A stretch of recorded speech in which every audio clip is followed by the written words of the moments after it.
Hey everybody, it's James over here at the digitalmediazone.com and refractor.com, giving you a sneak preview number 2 of the Digital Media Zone Windows Phone 7 app. So a lot of things have changed in about the last week since you saw the first preview. I've added a lot of new features, changed the layout of the app, and there's a whole bunch more. So let's go ahead and just dive right on into it. Really wanted to test on a real phone. However, I tested this out, and just the phone that I have, the Optimus 7, is just too glary to get a good cam view on. So I'm just going to pull up the emulator again and just dive right into the app. Still not finalized, so we still have some artwork to do um, until we can actually submit. But here's just the homepage of the Digital Media Zone app. Again, you have all the latest news articles here. But before, you would able to pivot or swipe to the right or to the left, and you'd go through all the podcasts. So there's about four screens of podcasts and things like that, and that's changed a little bit. So now if you swipe over to the right, you'll see actually a list of podcasts that you can go into, and we'll go into them later. If you keep going, you'll get all the categories that are on the website, and we'll add more. This is just a temporary list here. So for example, if I wanted to check out all the how-to articles on the site, it's just going to go ahead and pull them all in, and anything that's marked with a how-to category, such as locking your collection and making MKV files play nice. So these will all just be right here for you.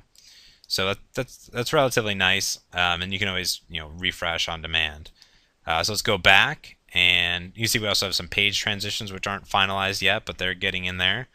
One thing we have improved a little bit here is actually just article viewing. So before, sometimes if it was a big article, you had to wait for it to come up, something like maybe like HD Sportsman. So go ahead and pull that up. Now it's actually going to have a little loading bar and actually then pull it up for you. Everything here is just like before, viewing comments, things like that.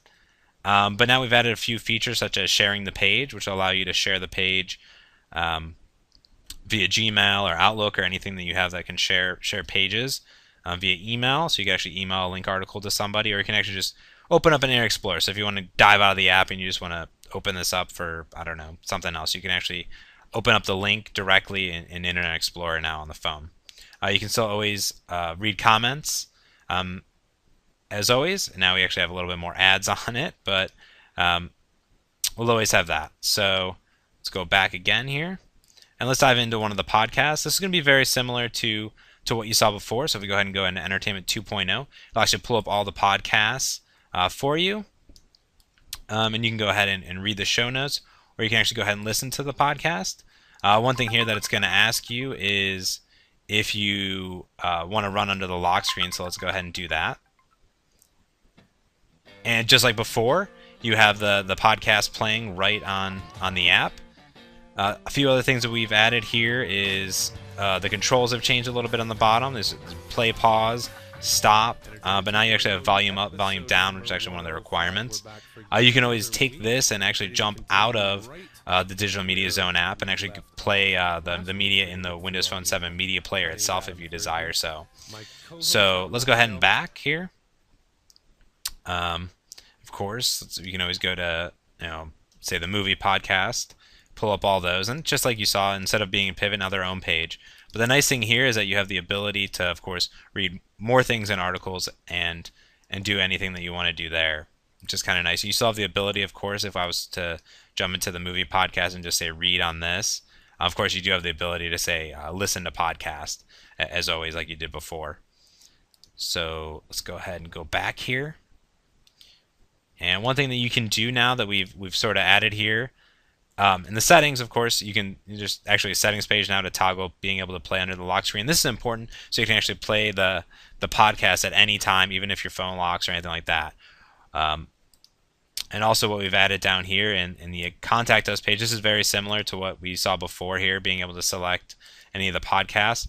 But something else that's kind of cool is that we've actually added the ability to actually call the voicemail line straight from the phone. It's a phone. Why wouldn't you be able to call the voicemail line? So now just with one click, you can actually just go ahead and say call the DMZ, and you're good to go. That's about it right now. It's a pretty big overhaul, I would say. Pretty big departure from what we saw before about a week ago. It's getting extremely close to being finalized and being submitted to the App Store, so hopefully we'll see it sometime before Christmas. we're still working on a few more pages and a few more bits of content. But I appreciate you guys tuning in to get a sneak preview of the Digital Media Zone app. And keep checking for updates over at refractor.com on my blog. And of course, the digitalmediazone.com for all your latest news in the digital whatever world. So I hope you guys enjoyed this, and we'll see you soon.